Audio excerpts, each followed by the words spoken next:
Hello, good morning. You are watching QTV. This morning, I am Ibrahim Abalde.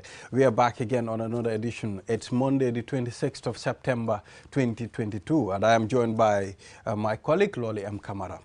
Good morning, Mr. Balde. How was your weekend? Oh, Alhamdulillah, it was super good. Yeah, I had a very nice weekend, a restful one. Well, it appears on your beautiful face. I am pretty sure Bice will be very happy.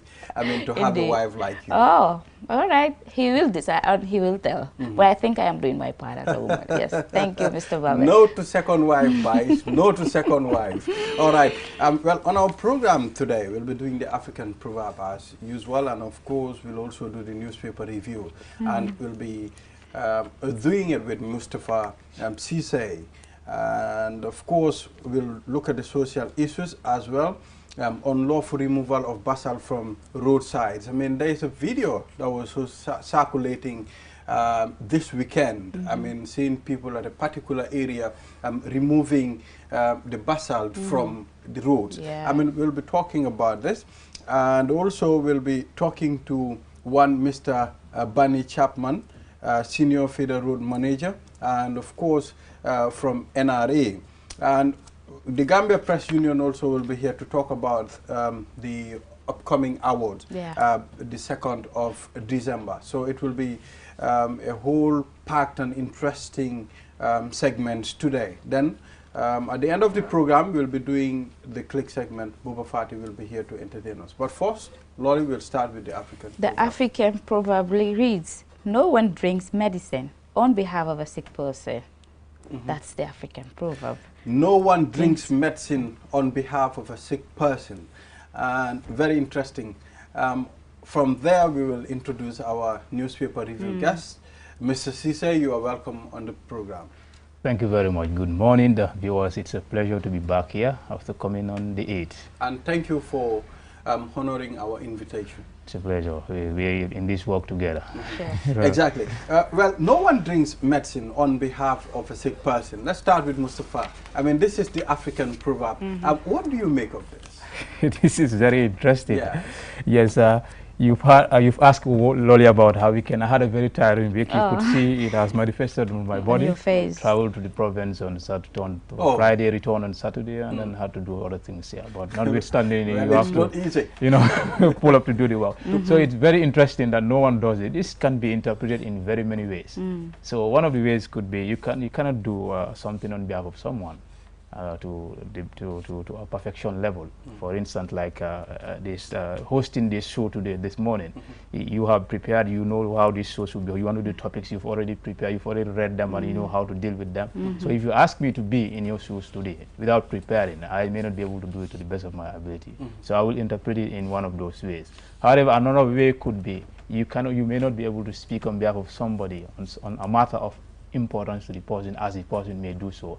It has very many interpretations. Exactly. These are a few of them. You know, the good thing about these African proverbs, I mean, you can interpret it in many ways. Yes. I mean, from my own interpretation, you know your problem. I think it's better for you to handle your own problem. You know where it's paining you. I mean, it's better for you to tell the doctor, this is where it's paining me. I mean, maybe at some point, you can go with someone to the doctor, and the doctor can ask the person what happened to the individual. But you are in a better position to explain your situation. Sure. Well, I think that's an Yeah, interpretation. like you all said, the proverb can be interpreted in different ways.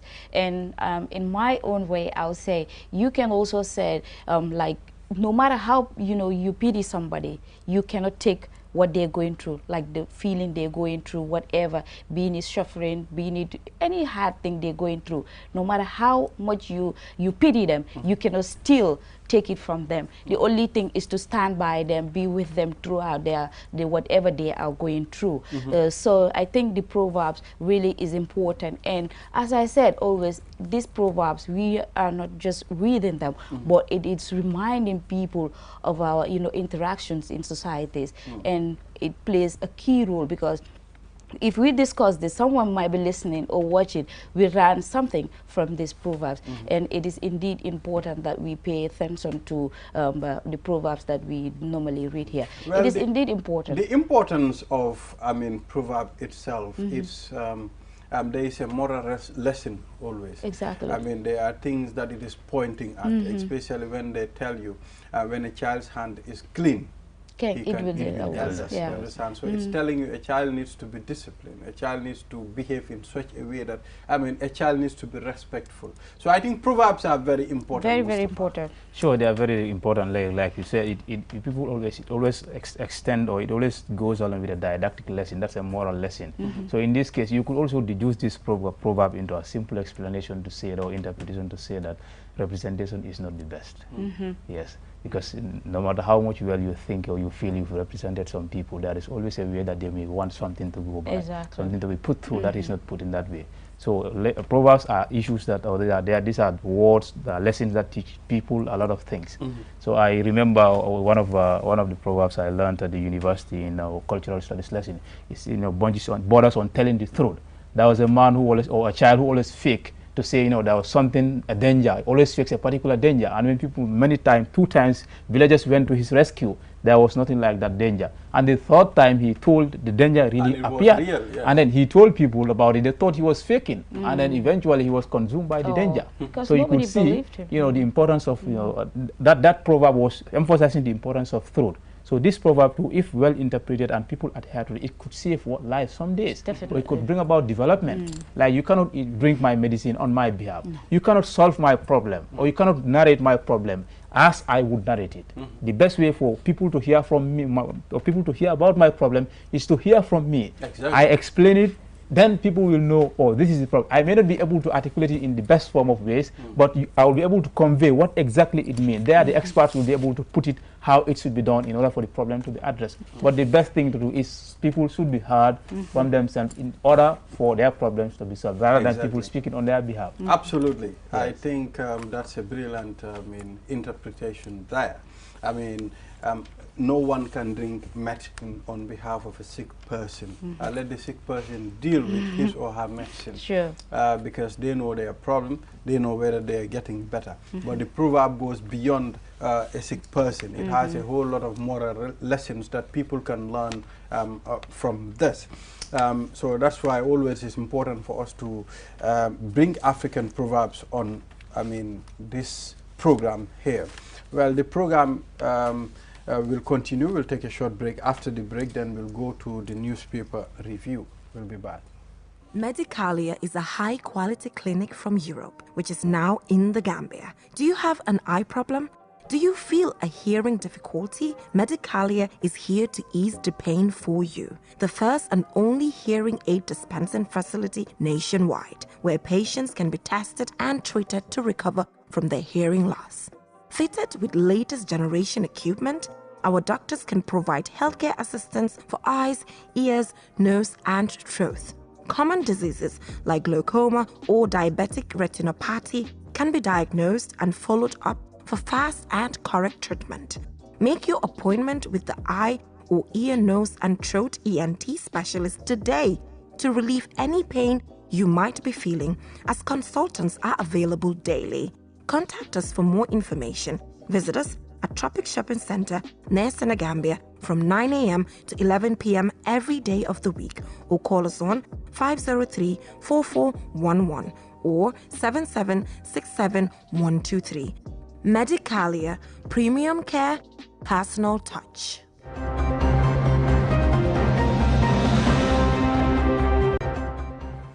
Welcome back. You're watching QTV this morning. The program is sponsored by Medicalia.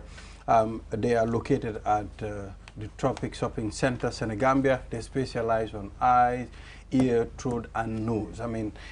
When you go there, anything that you want to get when it comes to these issues, they'll help you and take good care of you. They also specialize on bifocal lenses. You can also visit them for all types of lenses. And now we'll go straight to the newspaper review. Lolly, what do we have there? I have The Voice with me, and on the front page it reads, Pate Balde recounts Jammeh's warning to President Barrow on security orders. GSASA threatens executive with 14-point demands. OSPG urges government parliament to enact anti-corruption bill. protest against President Barrow and delegation at UNGA. Tax unfortunate but expected event. That's the United Nations General Assembly, yeah. Exactly. Security port boards defense companies 20-year undisputed service delivery. Those are the headlines on the front page of the Voice. Exactly. I'll first start with the editorial of the Fourier newspaper. I mean, the difference between legal protest, civil disobedience, and uprising. And the other one reads, who is responsible for the price hikes? I mean, I think this is important for us to discuss it because most people don't know what leads to price hike in various countries. And of course, Gambia, far from being a transformed nation, Wuli Islam tells colleagues. And we also have government recall paracetamol and promethazine syrups. We also have government local fund spending for first 7 months amounts to 12.79 billion. We have Vice President updates members on government's disaster response. CSOs urges President to tackle corruption, stabilize commodity price. GDC leader says Barrow's speech not realistic. And of course, the Justice Minister quizzed by members on effective implementation of Rent Act. That's what we have on the Fourier. And this is the point. Sabah Sanjal Nam suggests allowance increment for low-income earners. And we also have Yaya Jammeh's host to run for 6th term, abolish death penalty. GID, that's the Gambia Immigration Department, concerns with allegation of ID card issuance at Majum. That's what we have on the point. Mustafa, once again, welcome on this platform. Thank you very much. Interesting headlines. Exactly. But let's start with the NAM of Wuli East saying Gambia far from a transformed nation. I mean, when Coalition 2016 came into effect and they dispensed Jammeh out to form a new government, that's the coalition government, we were expecting things will be transformed. Well, to some people, they still far from being transformed. I don't know what is the rationality behind this. Yes, so I think the best way to measure development is to use the international tools that are used for measuring development. So one in point is the HDI, this is Human Development Index. So if you want to consider, you want to measure the development of a particular country, you have to use this. This is usually prepared annually by UNDP, United Nations Development, United Nations Development, yes, Fund. So you have the Human Development Index has 3 different components. First, it looks at the education component of a country. It looks at the health components of a country, the health sector, and it also looks at the last one, that's the standard of living of the people. So now let's narrow it down to the Gambia. Now let's look at the education sector now. Now the standard of education in the country, how really are we performing, how highly educated are the people? So you judge for yourself that whether we are close to a developed country or we are not close to. That is actually the case. You look at the Gambia, going by, even though the ministry will always come to their defense to say, okay, we are doing our best. We understand, yes, that they are saying they are doing their best, but look at the current WAS results. According to the statistics which came from WAS, I'm going to quote from WAS because WAS is the examination body, so WAEC rather, is the examination body which conducts WAS, the examination for secondary schools. According to the statistics, we have 15,360 students who have registered for the 2022 WAS. Now, out of that, we have only 605 who have secured university requirement. That is for at least 5 credits, including maths and English, and above. You have 605 out of the 15,360. So mathematically, you come to realize that now for the measurement, you have only 605 students, according to that communication from WAEC, secure university requirement, and you have 14,755 do not secure university requirement. Going back to this HDI, I would still say we are not developed in terms of education. Now we go to the enrollment, that's the health sector. That is how healthy are the people now? How equipped are the health sector? How equipped is the health sector? How equipped are the people or the health practitioners in this country? And how much is the health is accessible to the people? How much affordable is it? You look at that also now. From my experience, sometimes I walk into the hospital. I have an advantage that I'm not very popular as a journalist. Many people don't know me facially. Popular now. No, I walk behind the seat most of the time, and I visit these health centers. There was a particular health center I visited. I will not mention. Then when I visited, I found the staff on duty lying on. They were lying on that patient's bed and uncovered. I thought, okay, they were patients. So I was very concerned. I called the nearest police station there to say, I have come at a particular hospital or health center rather. It's late at night and I found no one except patients. They are covered in the bed and there is nobody taking care of them. And I feel obliged to call you because I'm the last person to come here tonight. Maybe. So I felt if I have left and I didn't let authorities know if something happened, I may be the person or I may be the suspect. So I called them. And later I also called somebody, somebody within the village development committee of that of the location. So the person gave me the OIC's contact, the officer in charge of the health center. I couldn't reach him that night. The very morning I went there again. He told me, interestingly, those people you found on bed are the staff. Yes. So what happened? I mean, did you find out whether that hospital, that situation, what warrants to that? Yes. Is it that they have less, patients that they attend to, or no activities? Yes. So they told me that there were no patients at the time, but it was so safe. Everybody speaking. These were ladies, and the door was not locked. I was there with my spouse because my child was not feeling well that night, and luckily my brother came from France because when I was going out, he told me, "You are wasting your time." And when I went there, he was vindicated. He told me, I told you the health system of this country is a death trap, so I believe in it. So what can we do as journalists? What is our role here? Yes, what we can do is to tell people the stories, and then they act on it. We make follow-up to see what is going well, what is going right, so we comment that one if we can. And it's not an obligation to commend them for what they should do. If you do what you are expected to do, you don't have to deserve commendation. But if you default on what you should do, expect criticism, and that is what the system hates.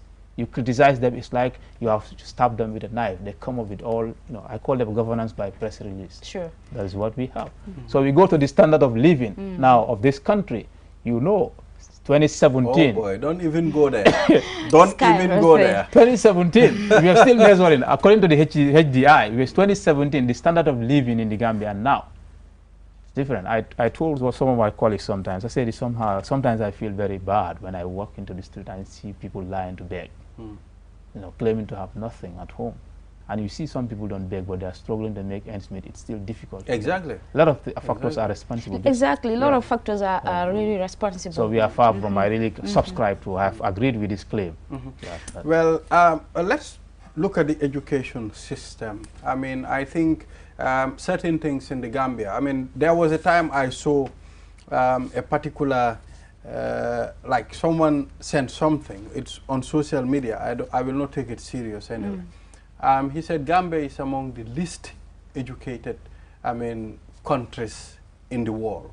When you look at our education standard, when you look at the number of people educated, the percentage in the Gambia, it's very small. For countries like Cape Verde, they're talking about 80-something% of their population being educated. And in the Gambia, we did not even achieve 50% of our population being educated. And we have seen countries where, their public schools are really doing great. Even the private schools are now, losing that focus because the public schools are really, I think empowering schools and bringing resources, will also contribute to having a productive education system. Absolutely. But there are things that I think the ministry should really look into. Definitely. Mustafa, don't you think also, let's talk about the university entrance. I spoke to many students, who have the intention to go to the Gambia University. But most of them, maybe they sought 1 mark. Maybe they didn't get the actual qualification to get there, but at least not necessarily rejecting those students, but they can be given a chance. Don't you think our entrance to it's very stiff? That is not something that I consider stiff, because every university, the Gambian university is training. It's not only training people for the Gambia, it's training people for the Gambia and beyond. So if that is the measurement, that's obtained outside. So it's necessary to put it here. What we will commend students to be committed and secure this. However, not everybody is a bookworm. Not everybody should be subjected to this book learning. I'll give you two examples of two sisters in a particular household. These are two sisters. They started school. They are together. The other one, when they sat to the other one got 8, 9 credits straight. The other one got less than that. But the brother was very reasonable. He looked at the other one and said to her, it's not everybody who is a book learner. What do you want to do? This one says she wants to learn skills, and she's good at that one. So those of us who are not able to get university requirement, we tried and almost. It's not only through university that you can succeed. You have people who use other skills to succeed. People who use so you cannot get university requirement. It doesn't mean that that's the end of life for you. Yes, I'm not doing journalism at the university. I'm not doing it, but my trade is journalism. So it doesn't mean that without having a degree in journalism, you cannot be a better journalist. This is anchored on commitment, I said. Exactly. University requirement, I would want to comment on that because I don't know how they came about. But all I will say to people is you have to be committed if you want to be at the university. Try to find out what the university requirements and then try to meet them. That is it. Because complaining would not make it. Lower it down. Definitely. So what we can do, but we should also focus on this. Once you don't get a university requirement, you are a failure. This is something that we should get out of our brain. And this is how we portray people who do not secure university requirement. I'll give you examples of the topmost athlete in this country. Do you know her for education? She's not popular in terms of education. No, but in that, she's the fastest athlete in the Gambia among women, fastest in the continent. But she didn't get it through education. She got it through a skill. That is athletics. You have somebody who is good at football. You're in class. Let us nurture. We create platform for those. Let's have infrastructure. Thank you. Sporting infrastructure, and we have instructors. If I were to suggest for the Gambia to seek funding in this aspect, we don't need money. Let us have infrastructure, the infrastructure in place, and we have the instructors whom our homegrown people will learn from, and then let us take over. The narrative will change. But this money, when it comes in, always, if ended up finding itself in the wrong pocket, this is what we should do. Well, it's a matter of creating the opportunity, paving the way. I mean, for people who want to do other things. I mean, well, if you don't go to university, if you don't go to higher institutions, people think you are failures. A failure. I think it's important for people to note education doesn't make you a successful person. It doesn't. I mean, we have people that are educated very well, but I mean, they are not successful. Education will help you how to design your life, how to live your life, how to be, I mean, somebody better. I mean, but I don't think success depends on education. Absolutely, it doesn't. Absolutely, it doesn't. You Although it's good to learn, it's good to further, it's good to acquire knowledge, it's good to research, it's good to acquire all these big degrees. I mean, nobody can deny that. If you get that, it's an added advantage. Exactly. If you get it, it's an added advantage. It is all education, because if you look at education, it has a formal education and informal education. You go into the university, normal school system, that's formal education. Going to somewhere to learn skill, that is not recognized. Under formal education is also an education. I tell my mother, if she tells me I'm not educated, I said to her, Mom, you are educated. Yes, you taught me how to greet people. You taught me that if you see such a situation like this, this is how you should behave. You taught me socialization. You are cooking. These are all skills. So don't tell people you are not educated. The same thing I'll tell my dad. You are illiterate in Arabic, so you're telling people are not educated. These are all education. So, we are not supposed to be subdued. Let us not subdue to this Western concept that the only way of education is, or the only educated person is someone who has a degree or someone who has a certificate. No, someone who drives you to work is educated. That is a skill that you can hone or harness to live and a living through. So don't think if you don't get 8 credits at the university or at WAS, you are a failure. I'm not discouraging performance at school, but I'm just discouraging. I'm only discouraging the mentality that this is the only way to success. No, we have to diversify. Definitely, I think the narrative will change. I mean, with the coming of these TVET institutions, I think they will help. I mean, now people understand skills are very important. They are indeed I mean, important. people are going in for skills. I mean, I looked at my son. I said to him, look, you are very good at doing certain things, putting little bulbs and lights together, dynamos together. Maybe when you grow, you become an engineer. May I take you, you go learn skills, go learn something and become, I mean, a person who will do your own thing. But the notion that we have is one direction. You go to primary school, from primary school you go to the junior school, from there you go to the high school, from the high school straight you go to the university, then from there you go get employment somewhere and stick to a corner. That's it. So I think we should discourage that. Let us encourage those who are good at that one, and we also create an avenue for those who want to explore other means, like sporting. I tell you, the topmost footballers, Cristiano Ronaldo, is not known for education. He's known for football. Sadio Mane has not completed secondary education according to his biography, but today he's feeding an entire settlement. So these are things that we should be inspired by. Let's create opportunities in sporting infrastructure. You have a lot of, just watch this Nawetan. You have a lot of talented footballers, but at the end of the day, you see them doing other things that are not their choice. You know, you go in for things that you feel happy doing, and your chances of excel. When I was a teacher before, but I used to write for students who read news. And I later involved in news writing. I got a lot of hurdles, but I kept to read. And today I am an editor. Not bragging, but it's because of my determination. Exactly. The college, I remember, the college administrators told us that we are not training journalists, we are training teachers. I submitted to their submission, but it doesn't change my mentality. Today I am a journalist, and no one can take that fact from me. Definitely. So you can be in one thing and you have an alternative, but work towards it and you achieve it. Someone said education is about being critical and analytical about issues. I think this is the right way. Now let's proceed. Let's take a look at the government spending 7 months. First 7 months amounts to $12.79 billion. Well, is that a lot, Mustafa? That is, let's say, let's just round it up. We say $13 billion. $13 billion is lot. Yes, it's quite a lot. It's huge. But we need to know the breakdown as well. Exactly. Yes, and then this expenditure, what has it brought back for the country as well? So if we that will give us a better stance to do a fair analysis. But if we say now it's a huge sum, fine. But what has it brought about? Did it bring something in return more than this? Something positive more than this? Or it doesn't? Or what are some of the expenditures? Are they relevant or they are not relevant? So one thing that we keep saying is I think this government should cut it the travel for expenses. Well, I think cutting cost also will help us a lot. Will help us a big time. Yes, will help because us I mean there was a time they were talking about cutting costs when it comes to fuel, when it comes to those things that are not necessary. I mean, when the president is traveling, recently he traveled to Tunisia, where he bought, an economic class flight. Yeah. So, and he was even emphasizing that it's good that he bought the economic flight just to cut costs, that can fit into other, into other sectors. I think cutting costs goes a long way in helping a country, achieve what it wants. Yes, so it is indeed good that you look at how you spend.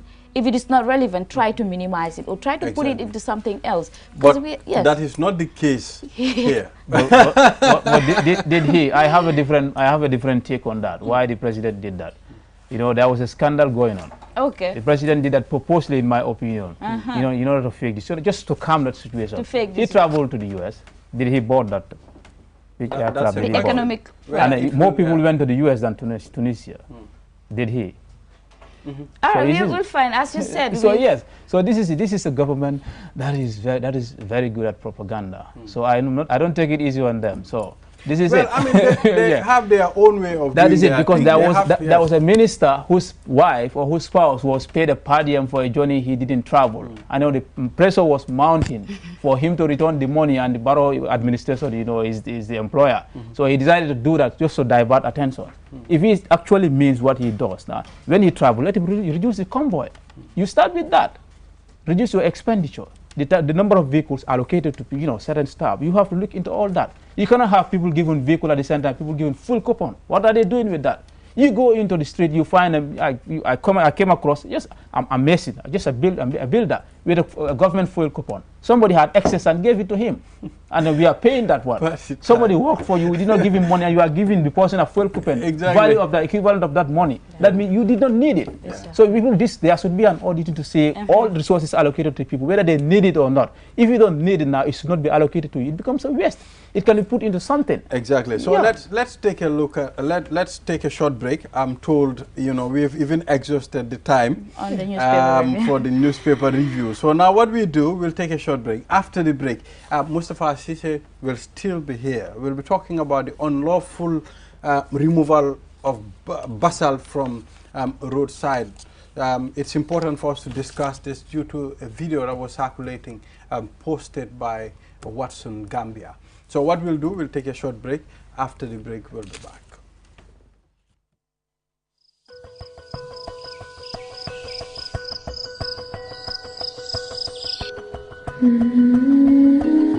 Light. From the beginning of time, light has been there. It is integral to our survival and to our way of living. We need light to work, To build, to grow things, and even to see our loved ones. light makes things easier and better. So QCell has changed the way you buy Q-Power to make it easier and more accessible. You can now access the same service quickly and get your cash power tokens instantly with the new QCell Q-Power code. To light up your world, simply dial *363#. With a touch of your fingers, With ease and convenience from the comfort of your home or office, you can bring light into your world instantly with *363#. Q-Power, lighting your world. QCell Sunyabus. We innovate, others follow. Save up to 50% energy with the new side-by-side Samsung refrigerator. Samsung air conditioners come with HD filter and antibacterial for your protection. Save time, energy, and effort by using our washing machines, loaded with innovative features that offer superior cleaning technology. Step into the future of television with our slick and slim Samsung Smart TV designs. Sizes range from 32 to 85 inches. Smart LED, Crystal UHD Ultra High Definition, and QLED Quantum Dark LED. Get new ways of interacting with your TV. Unparalleled vision, right from the comfort of your living room. Our products are backed with 1-year warranty. Visit us at QCell Building at Caraba Avenue or at Boost Turntable. Contact us on 333-3217 or email us at info@quantumnet.gm.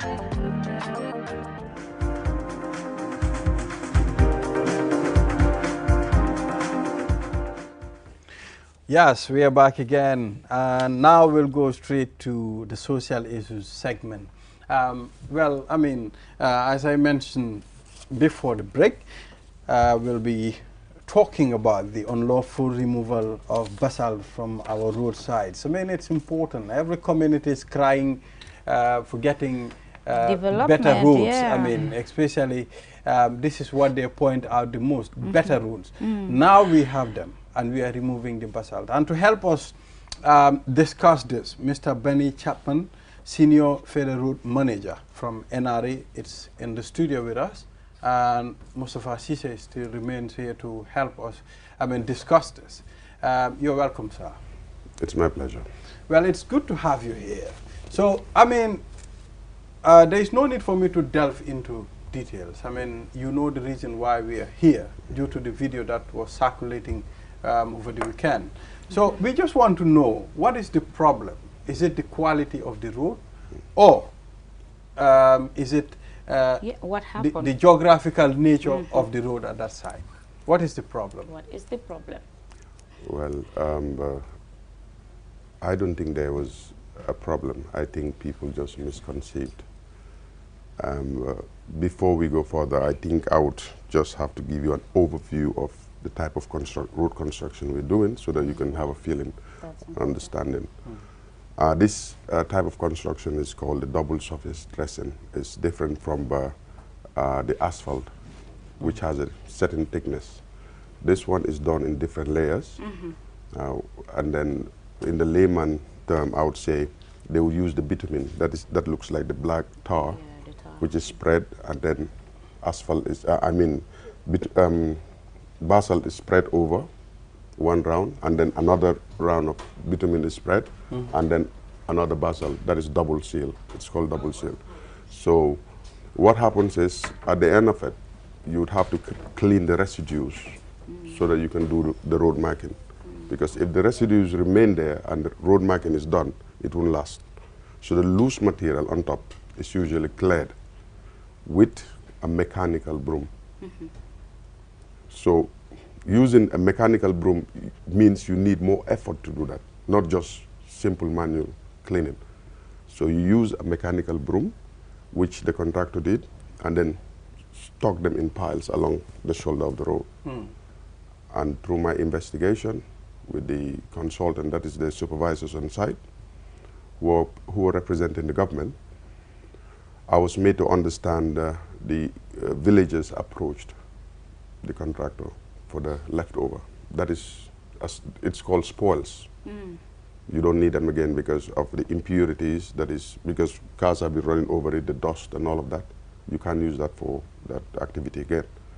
So instead of them taking it to a platform or taking it back to their yard, they decided to dispose of it by giving it to the inhabitants of the area. Well, I mean, although it doesn't look like that, I mean, it looks like these women were cleaning and trying to clear, I mean, the constructed road, I mean, removing it, causing potholes. I mean, when you look at the video, it looks like that. Okay, what I would want to say about that is, even if they clean it, the bad part of this is, what I understood from some people, they were even using rakes and spades, which I agree that could cause damage to the road. I agree. But then what I want to clear is, it was the contractor who asked them to take it. But then we called them and asked them not to refrain from that. What they should have done was to put it in a special platform where people could come and take. We understand it's normal. We've done all these roads, all these surface dressing roads were done this way. I am not aware the nature in which the residues were disposed. I'm not aware.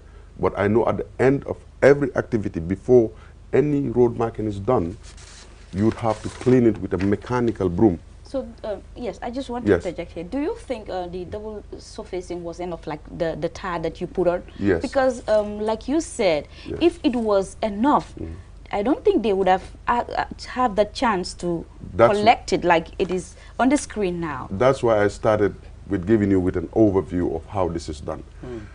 Okay, continuing from where I stopped. Every surfacing activity goes with a trial. What do you mean by a trial? Is like you take a 50-meter section and then run a trial and get the spray rates, that is the right amount of bitumen to be put in the place, the right amount of, in liters of basalt to be put in that section. Exactly. And then that is the calibration. And then that is what you would use in the actual operation. And this has been done. So what happens is not all of that basalt will stick. Okay. Yes. So the remaining is usually cleaned up, as I said, so that you can do the road marking. So you are telling us there is no problem? There is no problem. The only problem is the way people were taking that out of the road. There is no problem, because I found out that it was a contractor who actually gave them the permission to take it. But when we spoke to them, we told them, you shouldn't have done that. You should have taken this out to a special place. Okay. Yes, but it has never happened before. So I think what we should be talking about is the strides the government, through ministry, NRA, have made to provide people access. The roads in Laminkoto, nobody's spoken about that. The roads in, I mean, the Chinese projects. So what about the Jambur? Yes, so what about the Jambur Farata roads? Loli, yes. May I please come in? I'm a little bit disappointed if the NRA representative here said there is no problem, and then we have a statement from NRA which said, warns against the sweeping and crapping. Yes, that is. Yes, I can get back to that. And that based on the, I travel on this road. The first footage has been taken by me. Yes, I told you I traveled over the weekend. I went, and the second footage, I know this person who took the second footage, a diplomat from my village who has traveled there as well. Now, based on his description of this road construction now, does it mean that the current roads in Sabak Sanjal Road 1 is completed? Is it completed? Okay, I will get back to that. Initial contract was for 38 kilometers. Another 16 additional was signed. and that's the only one left. But the first contract, the 38, is completed. So this the 38, you know, it's lot 1 and lot 2. So the 38, which one are you talking about? This is the lot 1. Okay, yeah, okay. this is from Sabah. No, let me Sokoto. explain. I know where you come in. Let me explain. Yes. So lot 1 is the one before you reach Kawur. That is on the North Bank. Okay. Right? That is from Sabah Sokoto right to Bambali. From Sarakuta right to Ngen Sanjal. That is the 38 kilometers. And then you have 16 more kilometers around Kanikunda and Old Ngen Road, and where the Marabu is around that Farafenye. Yeah, so this problem is and actually, Dibakunda. this problem That is is lot 1. Lot 1. That is lot 1. Yes, All so of that is lot 1. Yes, so my experience with these people was, I was going with my brother. I have to admit he was not comfortable with me taking photo because he's not doing the work I'm doing. But I had to convince him to say, just allow me to interact with these people. So first of all, I saw a few women who were gathering this, you know, loose basalt. So I thought, okay, I thought they were just doing it, you know, in order to bring it back on the road. So as we drive forward, and I saw bags of, you know, these bags were filled with this substance before I confirmed, and I also saw small piles along the road, and we met up with carts driving, you know, these stuffs away. So I asked a lady moving with children, I just wind down the windscreen and I said, hello, how are you? He said, I'm fine. So I said, well, what are you doing this for? What are you using it for? She said that we use it for 2 purposes. One, we take it home and fill in the potholes. And then the other things we buy. Do you want to buy? Or we sell it rather. I say, hey, do you want to buy? I say, yes, I want to buy. How much is a bag? She told me $250. I said, okay, another time, I'll buy it. So we went forward and we saw this, and we realized, I realized that this is now, it's a common practice in the area. So I have to be honest in my own measurement, where I started noticing that it's from between Nyankunda and Sabah Sokoto. These are the 3 settlements that I have filmed this. And these are the settlements that have interacted. Mustafa, yes, but the definition that he gave the road, the description, the road is not in that condition. So that's why I asked if it is a completed road or not. Yeah. Yes. So it is completed. It is partially completed. Partially yes, I think this is very good forum. And another thing is, I think this should have been done before it was uploaded on the social media. We know how things go. It should have been communicated to the right authorities, and then. So now, why I'm saying it's partially completed is because you have what is called a defects liability period. That is 1 year after you give a provisional handing over. Even before you do that provisional handing over, you have to run what is called a snag list. You run practically on your feet throughout the project. Both the consultant, the contractor, the NRA, we work and ensure that any defect has to be remedied before a provisional acceptance is given. Okay, if you can allow me, So, I mean, I think the National Road Authority released a press release regarding that, and it reads, it has come to the attention of the Ministry of Transport, Works and Infrastructure, and the National Roads Authority with dismay that certain people from within the catchment areas of Lot 1 of the North Bank roads in the Sabah Sanjal area have been found sweeping and scrapping basalt aggregates on the sides of the recently sealed road network in the area. The Ministry of Transport, Works and Infrastructure and NRA is appealing to the general public, more so to the communities in the vicinity of the said roads, to desist from the act and to report any incident of this nature to nearby police. This activity is unacceptable as it can severely interfere with the structural integrity of the road in the long term. So now what I want to know is, I mean, no one can deny the fact that the government tried very well to construct roads. You understand? But let's talk about the quality of roads. And, you know, how long is it going to take before we start getting potholes on these roads? I can, from experience, I can tell you this can go another 7, 10 years. The ministry very recently, and quite recently, I mean, came up with the policy that we have to do away with laterite roads. Because what happened, we we have to commend the Ministry of Agriculture, UNOPS, the Shelter for Life. They are all bringing us roads, which is complementing the government of effort. We will complement it. But then, that standard of road, we all know what happens after 2-3 years. So it has become a policy that if we're going to invest, however expensive it is, let's go in for all weathered bituminous roads. These are the ones with the basal toppings. But do you monitor quality? Definitely. It's quality very important because it is the priority. I'm seeing the road that connects Farato and Jambur. It's in a bad state. I mean, not only roads. We can put roads together. We can construct roads, but quality is very important to us. Otherwise, taxpayers' money will go into these things again. Okay. Do you remember? You want to react to? No, go ahead. Yeah. Yes. Okay. Go ahead. Not much time on our side. We would have loved So it. okay, let me answer him. Quickly, Yes. yes, just quickly, yes. So you're talking about the quality of road. Quality. Okay. How do we determine what type of road to put? Usually, it's the volume of traffic that runs on the road. To be quite honest, if you look at the volume of traffic that runs in most rural parts, you won't build this standard of road. But because, as I said, the justification is there, social amenities around there, and people have the same right to have the same quality of road as the urban areas. Yes. So for this reason, it is a policy. And whether there are supervisors there, yes. We have independent supervisors who are called consultants, and they're there round the clock supervising works. Okay. Yes. All right. All right. Thank you very much for coming on this program. Well, this has to do with us. That's why, I mean, it's important for us to clarify these things. But thank you for coming on this platform. Viewers, we'll take a short break.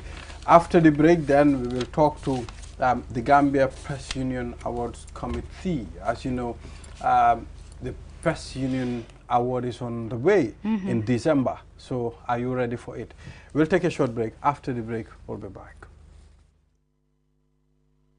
Money, the biggest mobile money service in the Gambia, has taken mobile banking to the next level. Now, you can link your Money wallet with your bank account. Yes, link your Ajib or EcoBank accounts with your Money wallet and get instant access to your cash anytime. No need to queue at the bank anymore. Transfer funds from your bank account to your wallet or your wallet to your bank account using Money Bank Link is the fastest, most secure, and convenient way to transfer funds between your wallet and bank account. For more information, call our customer care on 133. Money, Sunyu Kalpe. Terms and conditions apply. Have you been looking for the perfect indoor router with long-range Wi-Fi coverage and faster internet speed connecting all your smart devices? Well, we present to you the QCell Indoor Router, a router that has all you need and much more. For just $4,275, you can get 4G plus internet speed, wide coverage, and connect up to 15 devices. That's not all. The indoor router can be used for both office and home needs. So, enhance your internet experience with our indoor router. For more info, call our customer care on 111. QCell, Senior Bus. We innovate, others follow.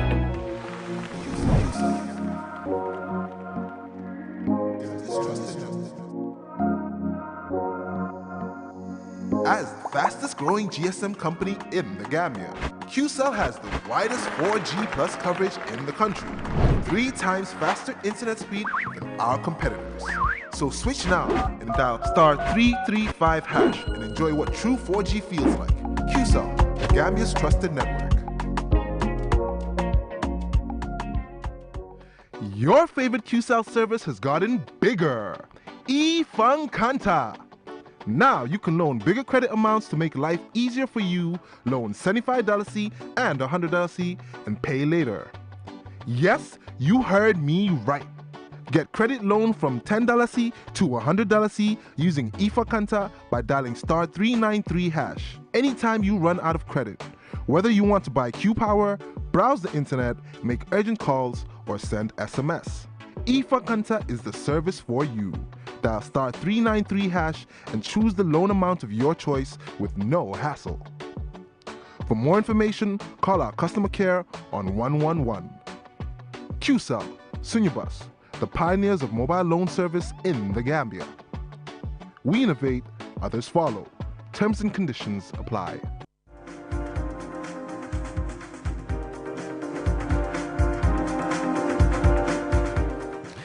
Yes, we are back. You're watching QTV this morning. The program is sponsored by Opticalia. Now we'll talk to Gambia Press Union Awards Committee. And gentlemen and lady, welcome to this platform. Yes, let's start with the lady first. I mean, tell us your name. My name is Sally Cheng. I am a board member of the Gambia Press Union and also part of the awards committee. Awards committee. Yeah. All right. Thank you. My name is Sana Kamara, the chairperson of this year's National Journalism Awards. Exactly. So it's good to have you here. I mean, to talk about the coming awards. I mean, as you know, it's among the biggest awards in the Gambia. And when it comes to the media, awarding people that are working in the media and awarding them in their various fields. Tell us, what are your preparations? So we want to know more about the awards. Exactly. Sally, want to start? Since Sana is the chairman, all right, over to you, Mr. Kamara. Tell us more about this awards. Yes. Thank you very much. You know, it's a tradition now. I think this is the 7th edition since the Gambia Press Union began this venture to recognize excellence in Gambian journalism every year. And it's been evolving from the time that we started up to where we are today. And every year we look back and see how can we make it better. Okay, last year I was vice chairperson. The year before that I was heading the fundraising committee. And this year the task of heading the organizing committee falls on me. So it's going to be on the usual tradition, but obviously with a few adjustments because we are also hoping to make it different, make it better. So we learn our lessons from the past years, make it better this year. We have introduced new categories. That means we're trying to expand so that everybody can be included. Also, we've learned, maybe we've done some things last year, they are not very good. We want to make sure we can improve on them this year. So basically, it's a process that we do in honor of Gambian journalists. So what are the new categories involved this year, included? For example, this year we have disaster management. We have a disaster category, disaster reporting category, which is one category that we've never specialized on before. But we've seen that for the past couple of years, due to climate change and its impact, every year the Gambia experiences a lot of sad stories we see around human interest stories. And we want to find a way to recognize that this year. So that's one new category. There are a number of other categories. For example, last year we began recognizing media institutions of the year. We had a network of the year last year. We had radio station of the year last year. We've expanded this now to say we have a network of the year. We have rural radio of the year. We have a commercial radio of the year, newspaper of the year. You know, so we're trying to grow every year to make sure it's as inclusive as possible. Yes, and you want to comment? Yeah, another category we've added onto the list this year is photojournalism category, because we think this is a very important bit of journalism, and over the years we've not been having a special category for it. So this year we create a specific category for photojournalists. So this year photojournalists will be included in the award. Yeah. All right. What is your, selection mode? How do you determine this is the best? I'm hearing rumors that GPU, they are biased. I don't know how true is that. Okay. Are you biased? I think it's natural that people will say those things in awards, like no matter how you try to be. Because people are saying there are people that receive awards every year. Yes. The same people receive awards the same year. So in terms of that, I think what happened is GPU does not handpick any award, and let's just say GPU is independent of this award. Okay. GPU as a secretariat or GPU as a board is independent of this award. What we do is to supervise them as a board, but we pick people like Sana to head this award so that we can avoid this kind of thing. But these are things that are natural. We cannot do anything about it. People will sit somewhere and say some things that you have no control over. What we do is to open submission for everybody. Like, we don't handpick any story and submit it for anybody. People will submit their reports, and judges that are totally independent of the award committee would go through these reports and determine what they think are the best stories, and the best gets the award. So I think it is very unfair, which we have no problem with actually. It's normal, but I think it's a bit unfair to say the GPU handpick people to award them. These people submit the best of their work. You submit the best of your work. If their work is better than your work, it's only fair for them to get awards. So let's talk about eligibility here. Who is qualified? As long as you're a Gambian journalist, working for a Gambian media or for an international media, you're qualified to apply. Certainly. So how many stories can you send? Like you categories. So are you like qualified to send more than one story for one category? Oh, yeah, you can send maximum of 2 per category, but not more. You're free to send from different categories, but as far as per category is concerned, you cannot send more than 2 per category. Okay. Yeah. To add on to the issue of bias, I think just to go for that, because you cannot recognize people without the losers complaining that you some bias. It's normal in any competition. Now, but the objective of the union is to make sure that we are doing this based on credibility. We constitute a panel of judges, and in that selection process, we will have a list of at least 10 of those judges, and we'll assess and come down to 5. Now, these 5 panel member of judges, each of them will have an opportunity to assess all the criteria, all the submissions. And at the end of the submissions, we will come together and discuss. Like 4 of us on this panel, if you come and say, for women's reporting category, it's Lori Kamara, and she said it's me, I mean, as a guy, for example. Now you've said it. I was going to apply on the man. Now you've said it. No, because you're a woman, so that's why I said it's easier. You know, she has to defend her position, why she thinks it's Lori and why you think it's me. So it's not like one person have a sway over everybody. And this is a 5-member panel. There is an odd number. So which means even if you have a tie, there is always going to come down to somebody who's going to have a decisive vote. So there is every measure is taken to make sure that there is credibility in the process. Are you looking at, including camera operators too? That's photojournalism. It's inclusive. Yes. Actually, this year, they've been calling. Last year they've complained, but last year we set up the award, and they did not submit. But this year, thankfully, even after we said photojournalism, people still call and said, "Why not cameramen?"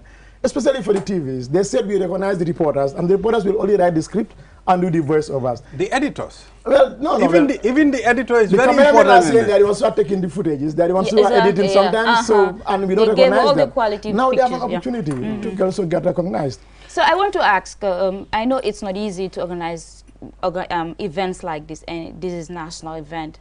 You have challenges? You do. All right. You want to every award or every event that you organize, you have challenges, and I think it's the reason we are working together as a team, so that we could look at where we have in these challenges and how to improve on it from the previous years. That is why I think it is important to have Sana and the rest of the people who were there in the previous years, so we could share ideas as to how they were dealing with some of these issues, and also we have fresh ideas from new members, so as to how we can tackle some of these challenges and put up the best award. And we promise you this year's award will be one of the best. So where is the funding coming from? We are hoping Q Group will come in this year. Yes. We have to reach out to Mr. Jha, as the CEO. I know he's got, but we want him to come on this year. So please tell us, when is the event? On the 2nd of December. 2nd of December. It's supposed to be, I think, like a Friday. Where? The location? The location, we are talking to a number of venues. We've identified about 5 venues, and we're talking to them. So depending on what comes out of that negotiations. Okay. Yes, because we know that in choosing venue, we have to take some things into consideration.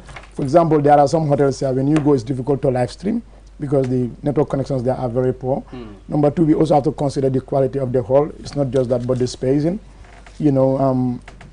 Also, there are costs to it. There are some that are super expensive, but there are those that are ready to compromise and say, okay, because it's journalism, it's not non-for-profit, so we're going to cut down costs. So we have those things that we are considering. But we'll come up with a venue, I think, hopefully in the next 1 or 2 weeks. So, so I know finally, there's letting us know that we have run out of time. But I know, you have cash prize involved and not like money. So how much is the cash prize here for the winner? So that can be more motivated? So that will depend on how much we are able to get, maybe from Q Group or from other donors that will come forward. But like, we are doing this to motivate people, and for sure there'll be cash prize, and you'll be happy. Yeah? Just apply. Like $1 million? You'll be happy. No, All right. no, not up, Okay. not up to $1 million. Yeah, right. All right, thank you very much for coming on this platform, and we wish you a success. And I know many people are prepared for this, and you'll be seeing a lot. This time, I think I'll even have to send something. No, you have to. You have. Last year, I think QTV walked away with some awards. Yes, exactly. All right, exactly. so Thank you very much for coming. Viewers, will take a short break. After the break, then we'll go straight to the click segment. We'll be back.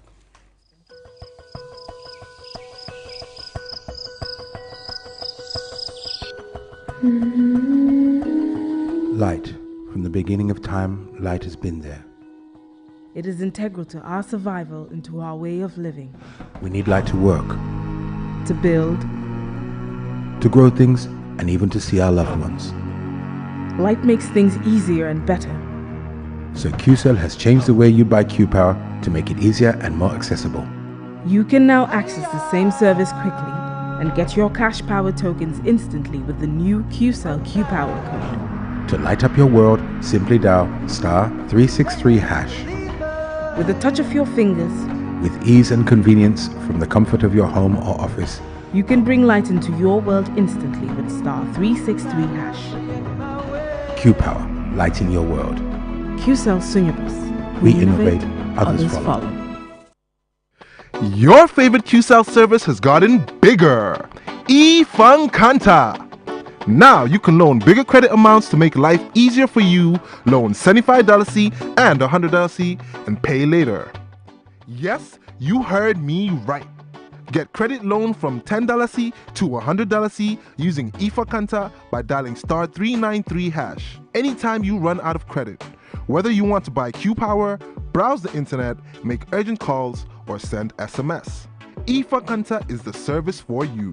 Dial *393# and choose the loan amount of your choice with no hassle. For more information, call our customer care on 111. QCell, Sunyabus, the pioneers of mobile loan service in the Gambia. We innovate, others follow. Terms and conditions apply.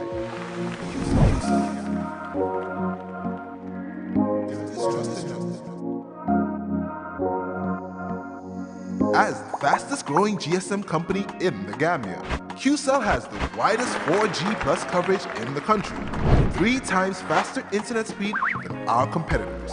So switch now and dial *335# and enjoy what true 4G feels like. QCell, the Gambia's trusted network.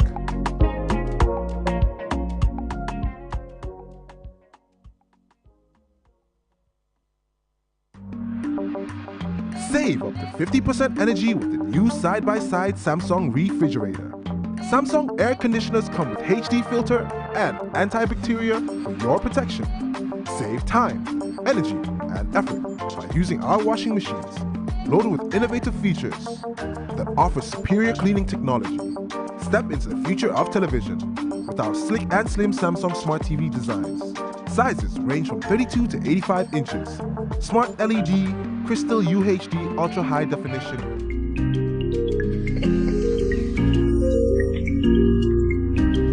Oh yes, we are back again. Now, Lolly, will go to the click segment. The entertainment segment. Yeah, exactly, man. It's good to be back. It's good to be back, man. And we have Skengman Sweezy. I need the hype. Hype me, bro. Sweezy! Sweezy! It's been a while. Boy! Skengman busy. Man. Good morning, guys. You I'm got a good Skengman name. Sweezy, man. So it's good to be back, you know. I know you're my against number one, but it's all love, man, to be honest, man. And optically, if you're looking at me today, man, this shirt is a sunset. It's not for the studio. His eyes It means my eyes are having problem, though. So you should sort me out with that, man. So with me in this here today, man, I have Mr. Mastermind. Idia, welcome to the show, bro. Thank you, man. It's a pleasure, bro. Yo. You've been doing your thing on the lot, and finally here you are today, man. On the Yeah, morning show, man. yeah. About to get lit, innit? Mm-hmm. So first of all, man, who is EDI, bro? And what's the meaning of EDI? Right now, I don't have the meaning of EDI. I just Idea came through my name. Okay. Idrissa Njai. Like nice. Idrissa. Yeah. Yeah, Idea came through my name. Then that's the meaning of EDI. That's the meaning of yeah, EDI, that's bro. the meaning of EDI. So obviously yeah. you have a meaning for it, bro. Yeah, yeah. So tell me, who is EDI, bro? And what got you into music, actually? First of all, assalamu alaikum, everybody. Assalamu alaikum. Small fancy and everybody watching QTV right now. EDI is a driller, an artist, and Gambian artist. Songwriter. Not yet a producer, but very soon. Yeah, still working on that part of it as well. Yeah. Yeah, man. And what was the question again? What got you into music, bro?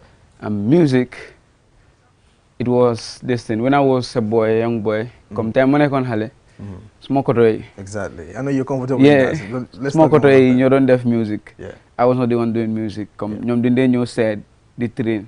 Fofu la gay train, but man mo def music. Waaye dama déglu seen song si di ko cram nag. maa di njëkk a cram seen song yi than anybody. Yeah. So after benn bés gars yi ñëw train, bu gars ñëwee train foofu noonu. Fekk maa doon play football si biti. After bu gars dugga si ma dugga si. Gars ñu doon play benn beat, so beat baa ngi laag nii. So man dama dugga si rek ak random release. It was not me. Ma jël random release start freestyle si ko beat bi. So after si say bu ma feel. Ma pare ma jaar ko mu ne ma hey Idi repeat that again. And then I repeat.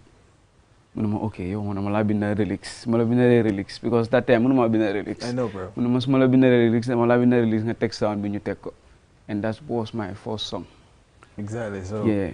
To be honest, man, it's a journey there, bro. To be honest. So, but you know, I'm saying this today. Yeah, this guy speaks here. He speaks normally. But when you flow on beat, man, it's something extraordinary, bro. You barely hear what he says on beat, man, because he has the UK gram flow in it, bro. So we're gonna get to that, man. So first of all, EDI, what is it like being an artist for you in the Gambia?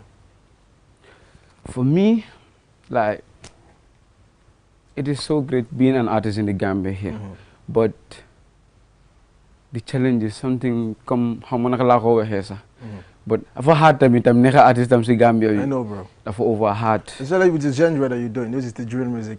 It's just taking over. It's not yet there. Yeah. But there's still. It is taking over. Before I was doing like Afro. Yeah. But later on, my friends, they told me that, boy, try drill. So I write on a drill song. And you're really good in doing drill and Afro. I can do Afro too. Yeah. But by then, my first drill song, I was trying to capture their accent, but I don't really understand their accent before. But now I'm making researches in that. So. Yeah, but I believe you sound more like Gambian than trying to sound like a British artist. Yeah. It doesn't work out. You know, I always say this, bro. I've never been there. So if you're good at what you do, keep doing you, bro, to be honest, man. You're always going to help out, bro. So now, you mentioned constraint in the Gambian music industry. We know it's all hard for upcoming artists like you to have the help that you need instantly, man. Yeah. So I just want to know, that I was watching the Gam Vibe and you were talking about promoters, man, how they're ripping up Gambian artists. Yeah. So I want to talk about that. You mentioned that promoters are charging people money just to post 30-second stuffs online. Yeah. Which is really, I'm against it actually, you know, because we've been bringing promoters on the show, we never ask them for money. But, you know, they are charging upcoming artists like that, bro. So, what is your take on that? Here in the Gambia, promoters, I'm not saying all of them, because I don't know most of them. Yeah. These promoters think that they are top artists like Jizu. That's their problem. Okay. So, when you ask for help, us the underground, come you underground, you gotta know what dimbali. Exactly, bro. Come. Agaguñ level boo xam ne gars war nañu charge xaalis bu bëri. Comme dañu war a charge xaalis nañu gars charge business la. nañu gars charge but nañu gars laajte comme suñu loxo fu mun a xam nga. Exactly. Because we are trying to come up. Yeah. So gars yi lu war a def mu nekk jàppale ñu war nañu ñoo charge mel ni ñoom dëgg big artistes yi firi leen ko dee defal gars yi pour xeeb. xamante naa esti pour loolu noonu. But for us ñu ñoo war a rey te dëgg yéen a ñu war a dimbale boy. Yéen a ñu war a dimbale waxuma ne bu leen charge leen nice waaye charge leen loo xam ne comme ñu daan suñu doole am na fa xam nga. Yeah, I know. Because we all know people like you guys coming into the industry, you has nothing. You're just depending on whatever you're having on shows and other stuff, you know. It's like the Gambian music industry is not generating income for anybody. It's just about you doing shows and getting money from the shows and, you know, recording your albums and other stuff like that, which is really hard and difficult because we don't have, you know, we don't have good labels to sign artists. So imagine ça comme one thing record bi music video bi. Exactly, bro. ñoom dañu war laa charge beneen xaalis bu gën a sakan fili. loolu na ko deexalaale nga bàyyi ak sa project boo ne xarit def. Exactly. ko daf ne over sonal. Yeah. Daf ne over sonal. So you guys really need the motivation, bro, to be honest, man. So now let's talk about your music career, bro. You drop songs, they're making waves as well, bro. Yeah. So, but what is the next big thing Alhamdulillah for you as that. an artist, bro? What? What is the next big thing for you as an artist? Right now. Especially a drill artist in this genre, because you have Mecca Bass, you have Tifli, you have other people doing the drill songs as well. You know, it's really making waves in the Gambia, bro. But for you as an artist coming up, what is the next big thing for you? Like the next big thing is like me trying to have a collaboration with a big artist and see. But this big artist, sometimes don't they ham boy. No, man, boy, don't they ham boy. One don't they waru boy. You know, man, I always say you should work for it, bro. Because SD came on the show and it was like, when he was on his prime by then, he was trying to, you know, get collaboration with Jalex and others. They were like, bro, you need to get there. And now he's there. So I think you people should do the same thing as well. We're running out of time, so let's go for a quick music break. And we'll be right back, man. This song, Ace by my brother right here, EDI. You're going to love it, bro. We'll be right back after this music break. MH Beats. Drill Cartel!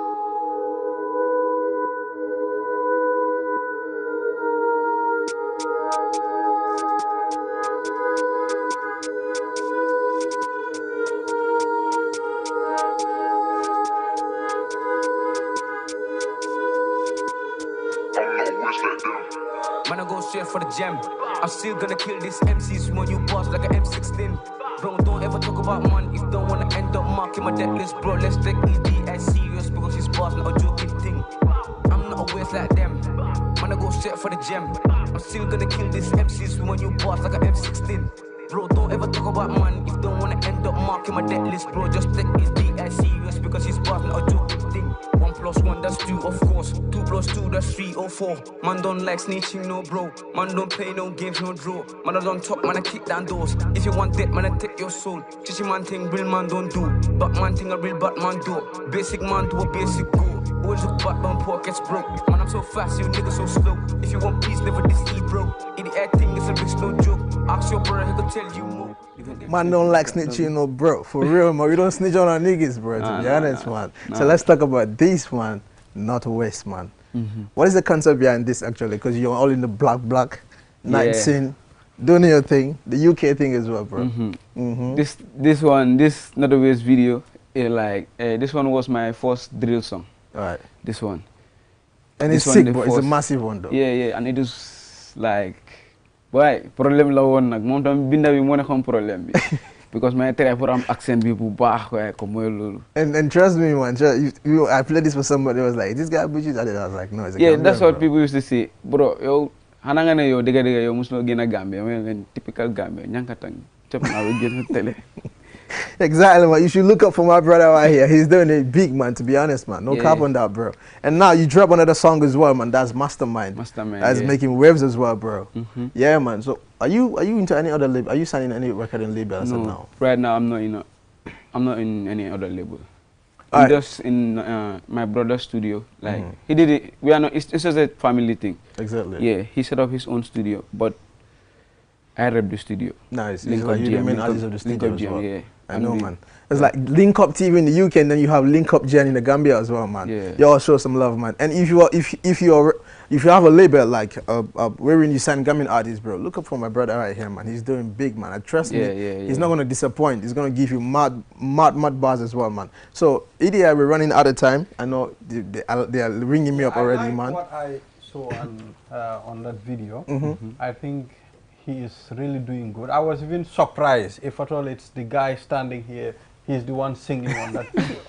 I mean, it reminds me of an international standard. Exactly. That's what I feel. Exactly. And with him you can feel the UK, accent in him, and you can feel the Gambia stuff as well, man, which is really good, to be honest, bro. Because you one of a kind, if I could say, bro. So now, bro, I know you just coming up, and then you still linking up other big names in the industry as well, trying to get there as well, man. But what is your relationship with the Gambian artists as well? Are you into any? Yeah, I'm having a relationship with this my level artists. Yeah, man, like Top Chama, Lil Palms, and that. Yeah, exactly, bro. Yeah, I'm linking them. We are working on a project, me and Lil Palms. Yeah, it's coming soon. About to drop. Okay, we are making big. We want to bring. I want you to say this on TV, yeah? It's a live show. I want you to say it on TV. Yeah. Who is the biggest Gambian artist you want to work with right now?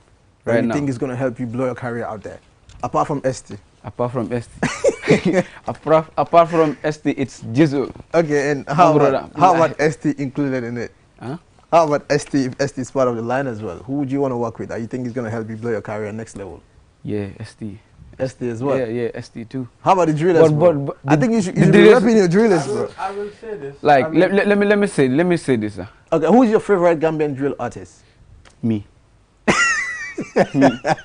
Apart from you, who's your favorite? Dope Chama. Alright, nice. Yeah. Much love out there, bro. I want him to do one with Jizzle. I like Jizzle for the fact that he is down to earth. Exactly. And he have very good interpersonal skills. Exactly. And he accommodates you very well. Exactly. Yeah, I think he has all those qualities. You know, it's that time of the show, man, wherein you have to go and spit bars upon bars, man. Yeah. We get into the freestyle segment, man. Trust me, man. It's a Monday thing, and we're about to take you guys to London. Take me back to London. Let me have my beat, man.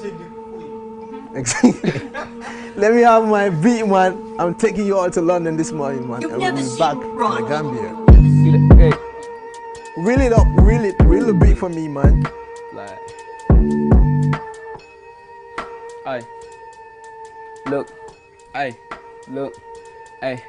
Look, trap in the middle like I'm trapping a hole. Headers everywhere trying to cough in my soul. I've been grinding every day, man, stalking my goals. When I'm getting real sad, I've been planning a ghost. My bros wanna see me winning. Headers on the low, wanna stop my spinning. Rap, you was spitting, sad like we living. Telling me spear from God, yeah, he giving. Back in the days, I was laughing the most. Heart full of joy, I was making a toast. All that I've gone, cause it's time to be grown. Life is a test and it needs to be known. Hey.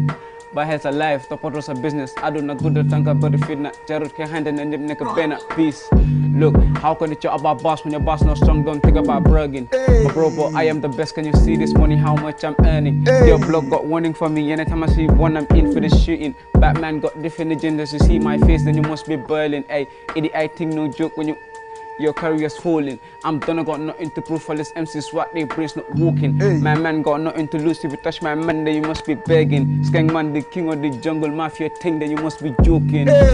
Warning, warning. Can you tell this MC's to back off? Beware of that line they're crossing. If you're gonna yap at the rap, if you have this sub nonsense they talking. You say you big, not bigger than Ant. My bros just got out the dreaming. Hey, man them got 2 babies. How many babies you got? None. Call yourself a big man from my face. You don't got the guts. They say I got too much circles. They say I got too much pussies to drop. My man just back in the days I was just praying to be in the top. I don't play no games. That fam gonna lose his life, my bro. He's crossing my lane. I can't be defeated. No rascal, you ain't got that brain. They don't know I'm the goat, my G. Put some respect on my name. Put some respect on my name. I don't play no games. Put some respect on my name when I talk. And I mean it, bro. Ballet. The nigga is articulate. Put some respect on our names when we talk, bro. I told you, it's the morning show, man. This is the Skang man click segment, man, like I always said. For real. And trust me, I'll bring in more drillers on the show, man, because you know what? We need to expose the drill. We'll bring this guy again another time. We're going to bring him as well, bro, to be honest, man. And from my end, man, I'm saying bye-bye, man, till I come here again tomorrow. Stay blessed, man, and have a wonderful day. Opticalia, don't forget my glasses.